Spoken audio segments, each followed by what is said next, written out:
Hello viewers, তোমরা সবাই কেমন আছো? আশা করছি তোমরা সবাই ভালো আছো। আজ চলে এসেছি একটা দুর্দান্ত মিষ্টি রেসিপি নিয়ে। তো প্রথমেই তোমাদেরকে একটা অনুরোধ, তোমরা যদি চ্যানেলে নতুন এসে থাকো তাহলে ভিডিওটাকে একটা লাইক করে দেবে, কমেন্ট করে দেবে এবং পাশে একটা সাবস্ক্রাইবারের বাটন আছে, সেটা অবশ্যই ক্লিক করে বেল আইকনটা অবশ্যই ক্লিক করে দেবে আমার নিত্য নতুন ভিডিও সর্বপ্রথম পাওয়ার জন্য।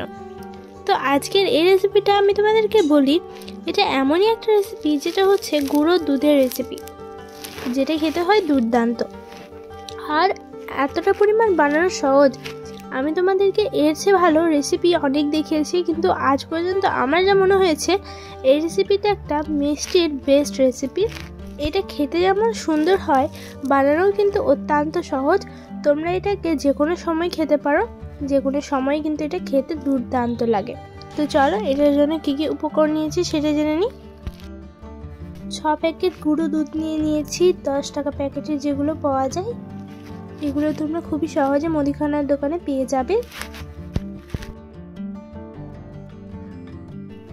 এরপরে দেখো গ্যাস ওভেনে একটা দিয়ে দিয়েছি কড়াই, এর মধ্যে জল দিয়ে দিলাম, এর মধ্যে একটা এলাচ ফাটিয়ে দিয়ে দিলাম। এরপর ঠান্ডা অবস্থাতেই কিন্তু এই 6 প্যাকেট যে দুধটা ছিল সেটাকে দিয়ে দিচ্ছি। গুঁড়ো দুধ দিয়ে যে এত সুন্দর একটা মিষ্টি রেডি হয় সেটা ভাবাই কিন্তু অসম্ভব ব্যাপার। ঠান্ডা অবস্থায় ভালোভাবে দিয়ে দেওয়ার পর এটা ভালোভাবে মিক্স করে নেব।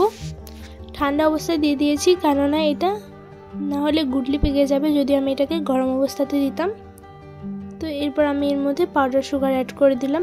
এর মধ্যে অল্প পরিমাণে পাউডার সুগার লাগবে, কেননা এমনিতেও গুঁড়ো দুধে সুগার থাকে। তো এরপর এটাকে ভালোভাবে মিক্স করে নেব। এটা মিক্স করতে করতে কিন্তু খুব সুন্দরভাবে একটা পেস্ট রেডি হয়ে যাবে।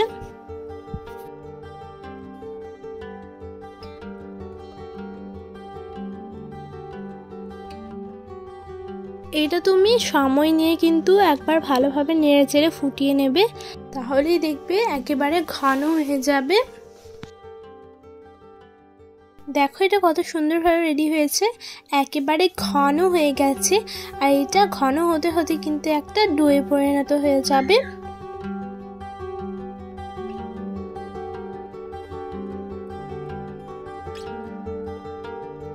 আর আমি যেটা বললাম, এটা মিক্স করতে করতে একেবারে ডোয়ে পরিণত হয়ে যাবে।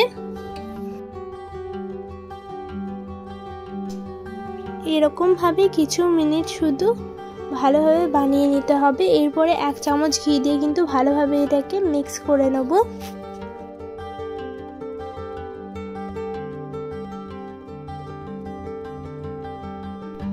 এক চামচ ঘি দিয়ে কিন্তু এটাকে আবারও কিন্তু কুক করে নিতে হবে।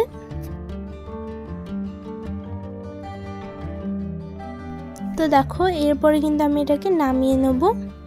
তো এরপরে ঠান্ডা হওয়ার অবস্থাতে দেখবি এটা টাইট হয়ে গেছে। এরপরে বেশি ঠান্ডা করলে হবে না, এটা উষ্ণ অবস্থাতেই কিন্তু আমি বানিয়ে নেব। যেহেতু আমি এর মধ্যে ঘি দিয়েছি তাই এটা কোনো চ্যাটচ্যাটে ভাব থাকবে না। তো এরপরে আমি এরকমভাবে বানিয়ে নিচ্ছি। দেখো গোল গোল করে যেরকম লিচি কাটে ঠিক সেরকমভাবে বানিয়ে নেব।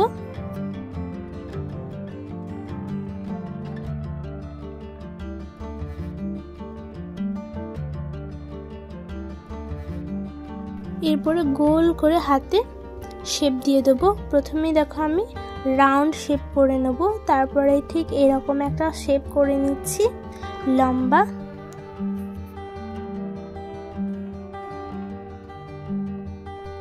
লম্বা শেপ করার পর কিন্তু আমি এটাকে এরকমভাবে ভাঁজ করে দেবো। তারপরে এই মুখের কাজটা কিন্তু একটু ভালোভাবে বন্ধ করে দেবো। তো এরকমভাবেই বানিয়ে নেবো সবগুলোই। আর এরকমভাবে বানালে কিন্তু খুব সুন্দর লাগে দেখতে। তো সবগুলোকেই সেম প্রসেসে তৈরি করে নেব।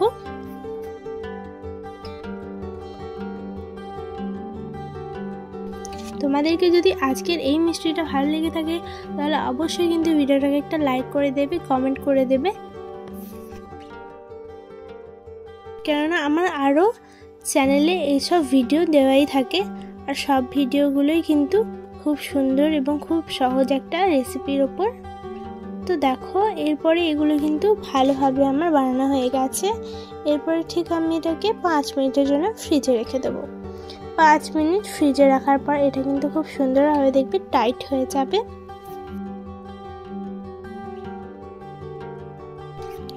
তো এই মিষ্টিটা তোমাদেরকে যদি বলি এত সুন্দর হয়েছিল, দেখতে যতটা লোভনীয় লাগছিল, খেতেও কিন্তু খুবই সুন্দর। কেননা গুঁড়ো দুধের মিষ্টি যে এতটা পরিমাণ সুন্দর হয় যেটা আমি তোমাদেরকে বলে বোঝাতে পারবো না। তোমরা এটাকে যে কোনো সময় খেতে পারো।